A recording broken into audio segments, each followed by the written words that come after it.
You're watching the 2008 PDC US Open. We're live at the Mohegan Sun here in the heart of Connecticut.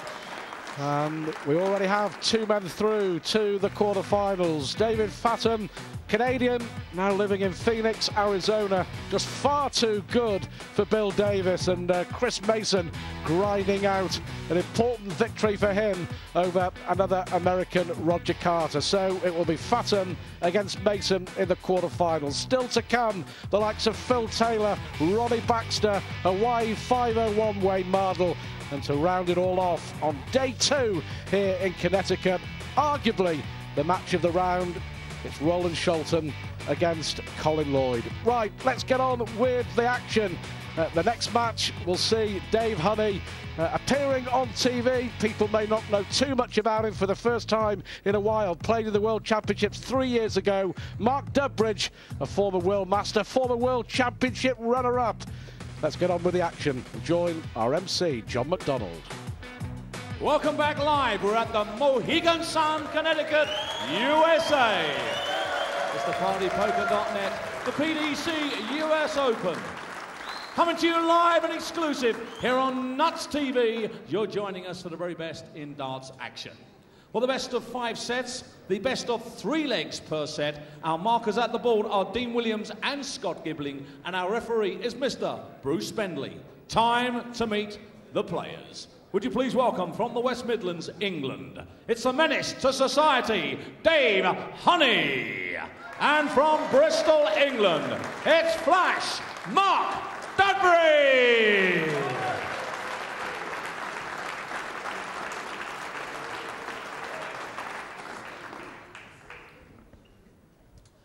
Thank you, ladies and gentlemen. Let's join our dynamic duo. In the commentary box, then, the 2 former world number ones in Alan Warren a little and Rod Harrington.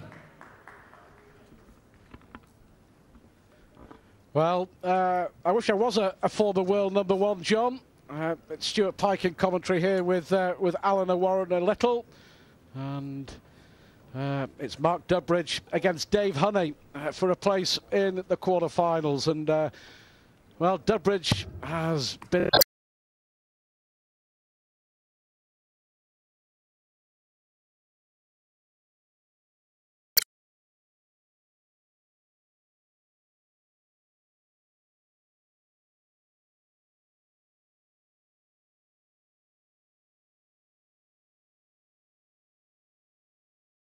and done it and won big tournaments. He's won a major on the TV, vastly experienced. Dave Honey may not be too well known to some of you watching, but certainly when he's on his game, he can be a mean darts player. And he took out Adrian Lewis 3-2 to reach it this stage of the competition. Played in the World Championships 3 years ago, and can produce it on occasions, Alan, but I think inconsistency has been Dave Honey's problem, certainly for the last 3 or 4 years. Yeah, Dave will be the first one to admit that he's not done as well on TV as he has done on the floor. Been on the circuit for a few years now. He's always accompanied by his lovely wife, Nikki, who drives him around everywhere, sometimes come to the abroad tournaments. Very dangerous on the floor. I think it's the 3rd or 4th time he's played on TV. Never really showed his real ability, but both been practicing for 2 or 3 hours downstairs and getting ready for this game. Well, as we mentioned, still to come later on, it's Taylor and Osborne. Thank you, ladies and gentlemen. First set, first Dennis leg. Priestley's in action. Mark to Throford. Wayne Mardle and Game on. Ronnie Baxter, Gary Mawson, and then to round us off, it's Shelton against Lloyd. So Dudbridge to get us underway. 83. Steady start there for Mark. Hit the treble, win the first 3 darts. Dave straight in there, hitting a lot of 180s downstairs. Just needs to get his 85. range up on there on the stage. Just feel comfortable. And as we've mentioned so often in this tournament so far, just keep yourself in the match. Games can change so often on them legs, as it's shown already. Well, Dudbridge has certainly found his range. 140. That was unlucky, deflecting off the barrel. It was certainly arrowing in to the treble and the perfect 180. 47. Yeah, as I mentioned before, Mark had an exceptional year in 2005, got to the World Championship final, got to the World Match Play final, which ultimately got him into the Premier League. Since then, dropped down the rankings a bit, but still practicing very hard and had a reasonable year on the circuit this year. Got to later stages of 2 or 3 of the Pro Tour events. 60. Mark required 138. We've already seen some pretty big checkouts. Bill Davis 164 and 28. Chris Mason 158. But Dudbridge was nowhere near. Certainly on the score, Dave Honey's nowhere near at the moment. He'll be feeling 85. the nerves a bit. There's no doubt about it. Dudbridge vastly more experienced. Yeah, you can see Grave gritting his teeth there. Just wants to get himself into the game. He knows it's only the first leg.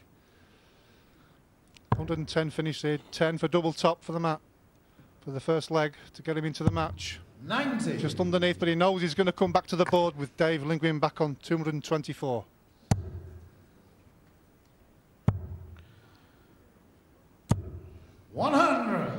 So double 10 it is for Dudbridge with the throw to take the first leg.